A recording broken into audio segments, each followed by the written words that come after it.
మహిళా ఎస్ఐపై అరాచకానికి పాల్పడిన కేసులో 9 రోజులుగా తప్పించుకొని తిరుగుతున్న A1 నిందితుడు శ్రీకాకుళం జిల్లా ఆమదాలవలస నియోజకవర్గం వైసీపీ ఇన్ఛార్జ్ చింతాడ రవికుమార్ను పోలీసులు అరెస్టు చేశారు.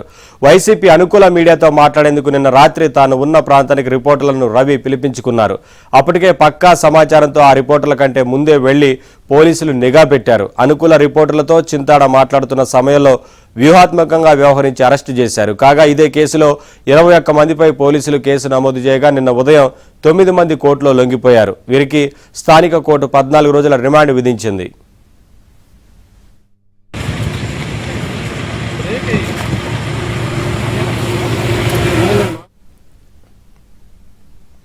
వైసీపీ అధినేత జగన్ శ్రీకాకుళంలో పర్యటించిన సమయంలో చింతాడ సహా వైసీపీ నేతల నిబంధనలకు విరుద్ధంగా రోడ్లపై చిందులు తొక్కారు.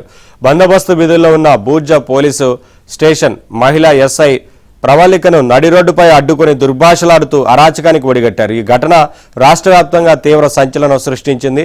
సీఎం చంద్రబాబు తీవ్రంగా స్పందించారు. ఈ నేపథ్యంలో ఎస్ఐ ప్రవళిక ఫిర్యాదు మేరకు చింతాడ సహా 21 మందిపై పోలీసులు కేసు నమోదు చేశారు. అయితే అప్పటి నుంచి తప్పించుకొని తిరుగుతున్న రవికుమార్ తాను చిలకపాలెం వద్ద ఉన్నానని, అక్కడకు రావాలని అనుకూల ఎలక్ట్రానిక్ మీడియాకు కబురు పెట్టారు. అయితే సదరు మీడియా రిపోర్టర్ల కదలికలపై దృష్టి పెట్టిన పోలీసులు వారికంటే ముందుగా చిలకపాలెం వద్ద మాటు వేశారు. ఆ మీడియా ఛానళ్ల రిపోర్టర్లతో చింతాడ మాట్లాడుతుండగా పోలీసులు ఆయన్ను అరెస్టు చేశారు.